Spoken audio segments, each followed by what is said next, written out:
Bonjour à tous, je suis Hero Delvy du magazine Sichar. Alors Sichar, c'est une plateforme donc de lifestyle féminin et chrétien.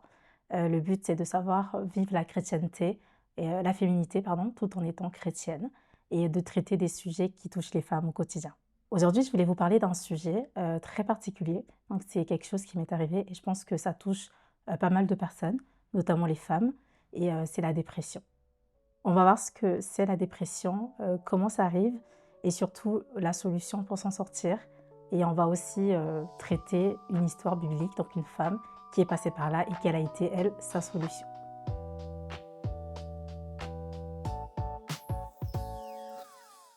Qu'est-ce que c'est que la dépression? Donc, je vous dis la définition que j'ai trouvée sur Internet.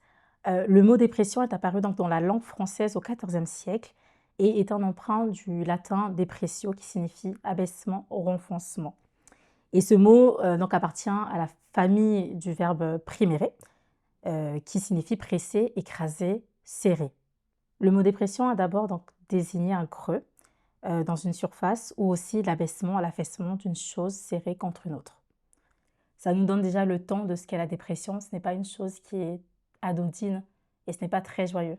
Quand on prend cette définition, on peut déjà voir que la dépression en elle-même crée un sentiment d'oppression, un sentiment de ne pas avoir de joie, de ne pas avoir de liberté. Parce que finalement, on est enfoncé, on est écrasé, on est oppressé par quelque chose.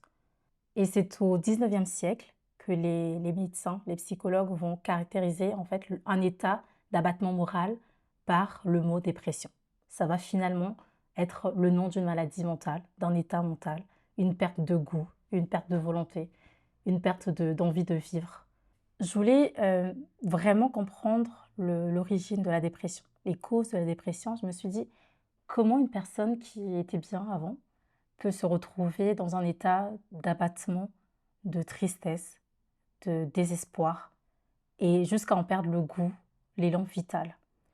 Et en faisant mes recherches, j'ai d'abord voulu voir un peu qu'est-ce qu'était la dépression de manière générale. Et j'ai tapé dépression.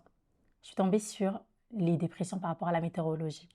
Ils disent qu'une dépression météorologique, c'est lorsqu'il y a une baisse d'une constante, notamment la constante atmosphérique, qui devient basse. Je me suis posé la question, mais alors, quand on est dépressif, ça veut dire que nos constantes vitales, physiques, morales, émotionnelles sont plus basses que la normale? En fait, c'est vrai. La réponse est oui, parce que quand on voit une personne dépressive, on reconnaît tout de suite son état. Parce qu'elle n'est pas comme d'habitude, parce qu'elle est down, parce qu'elle n'a envie de rien faire, elle n'a pas envie de manger, elle n'a pas envie d'aller travailler, elle n'a même pas la volonté de se lever de son lit pour aller se laver les dents, ni prendre sa douche. C'est donc un état qui n'est pas du fait de la personne, ce n'est pas volontaire, mais c'est vraiment un dérèglement de la constance, de la physiologie, de l'atmosphère de cette personne-là. Je prends un exemple. Imaginons que tu sois une machine. Notamment ton cerveau est une machine, parce que c'est elle qui fait fonctionner ton corps.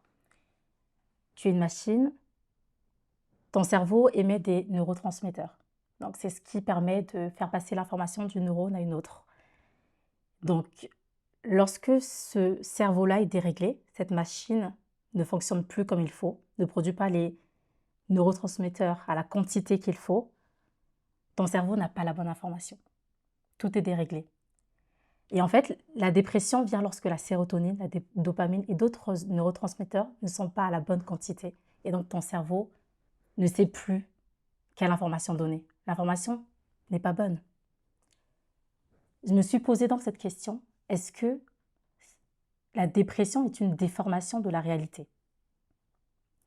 Si tu traverses cette situation de dépression, comment tu ressens les choses? Est-ce que tu as toujours le même goût? Est-ce que tu as toujours la même envie? Ou est-ce que tout autour de toi est déformé? Est-ce que tout est noir? Est-ce que c'est un voile sombre? Est-ce que tu n'arrives plus à voir même les bonnes choses de la vie? Je peux te dire que oui. En tout cas, moi, c'était mon cas. Lorsque tu es dans la dépression, tu ne vois même plus les bonnes choses. Le soleil te paraît plus aussi chaud. La nourriture n'a plus bon goût. Les compagnies ne sont plus bonnes. Et même ta famille, tout oppresse. Mais j'aimerais te dire aujourd'hui que toutes ces perceptions, toutes ces choses que tu traverses, il y a une solution pour toi. Nous verrons ensemble la solution pour lutter contre la dépression dans le prochain épisode. Donc reste connecté et surtout, n'oublie pas de t'abonner. Shalom!